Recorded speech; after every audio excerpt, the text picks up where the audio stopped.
Bonjour, belle âme. Alors là, on va faire l'oracle d'Anouchka. C'est les oracles, c'est pas moi qui les ai fait. C'est Isabelle Serre qui a fait les plus beaux oracles.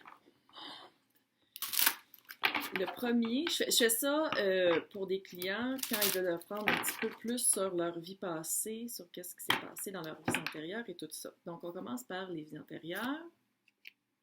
Ouf, travail indépendant. On parle ici d'une personne indépendante qui a des instabilités et des doutes. Ça nous arrive tous, surtout en cette période super le fun. Travail excessif. Bon, fait qu'ici on a un workaholic, une personne qui travaille beaucoup trop, clairement. Puis ça, je le comprends parce que quand on est travailleur indépendant ou autonome, on dit oui à tout. Puis on a toujours une instabilité et un doute par rapport à est-ce qu'il va en avoir d'autres après, surtout en ce moment. Surtout en ce moment que tout est en train de changer.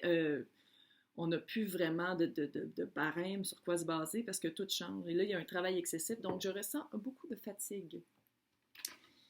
Et c'est très, très, très compréhensible. C'est juste que là, peut-être qu'il va falloir slacker un peu. Là, je vais faire la libération énergétique, encore toujours avec les oracles d'Isabelle Serre. Ça s'appelle les oracles d'10 ans. Elle a des livres aussi. C'est une française. C'est vraiment, ces oracles-là, c'est vraiment les... C'est mes préférés. C'est ceux qui parlent le plus. Un petit shot.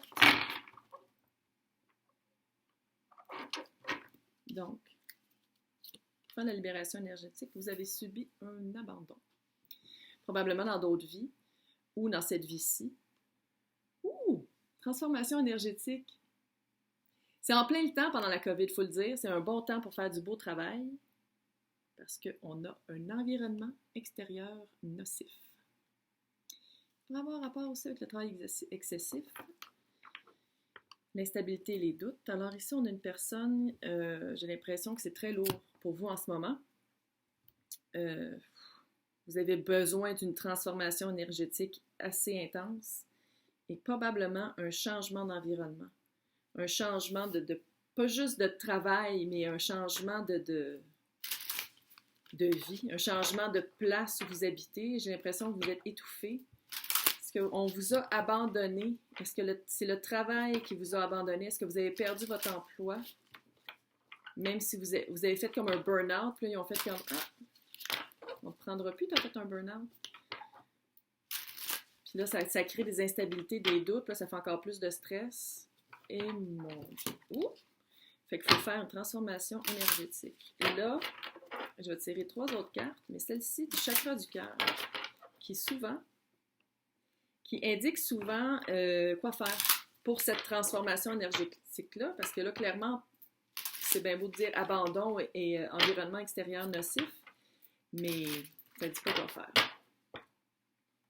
Donc, quoi faire pour la personne à qui je parle? Oh yeah! Adieu la routine. Ciao, bye. Alors ici, on voit-tu c'est quoi? Un petit avion avec une lune qui dit bye-bye. Bye routine. Fini. On n'en veut plus.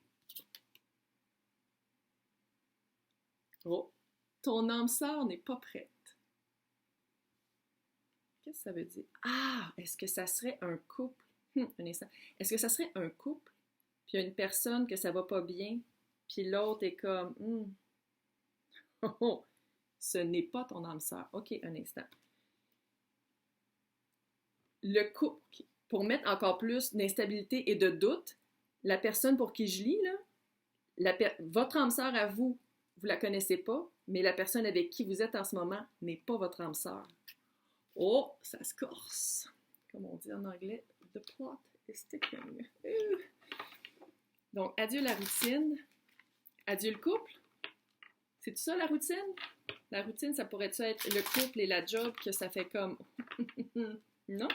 Est-ce que ça pourrait être, est-ce qu'on travaille ensemble? Puis c'est ça qui fait aussi du travail excessif, puis qu'on est en couple, puis là on est tous pris à la maison, puis là on travaille trop. Abandon, c'est tout ça? Oh. Est-ce que l'abandon, ça serait abandon de la job ou abandon de la personne? Des grands changements dans votre vie, vous, personne que je connais pas. Donc, mission de vie. Isabelle Serre, toujours. Oh, le conquérant de la guérison. Vous êtes quelqu'un qui aimait beaucoup aider les autres, guérir les autres. Est-ce que c'était ça la personne que vous pensiez que c'était votre âme sœur, puis vous pensiez la guérir? Non, on ne peut pas guérir les autres, il faut qu'ils se guérissent eux-mêmes. Burn-out. Qu'est-ce que je disais tantôt? Burn-out. Vous êtes en train de faire un burn-out. Donc, on respire, on prend une belle grande respiration et on va chercher de l'aide. Parce que là, moi, l'architecte. Oh. Est-ce que ça se pourrait que le prochain, votre âme sœur qui n'est pas prête, soit un architecte? L'architecte de votre vie et de vos rêves. Ça pourrait être très cute parce que vous êtes le conquérant de la guérison. Ça veut dire que vous allez passer par-dessus le burn-out en passant, là. C'est ça que ça veut dire. Vous aidez les autres à guérir, vous allez vous aider vous-même à guérir parce qu'il va y avoir une transformation énergétique. Super bonne nouvelle. C'est juste que là, il faut vous sortir de cet environnement-là. Et pour sortir de cet environnement-là, il faut comme construire des rêves. Il faut construire où est-ce qu'on veut aller puis qu'est-ce qu'on veut devenir.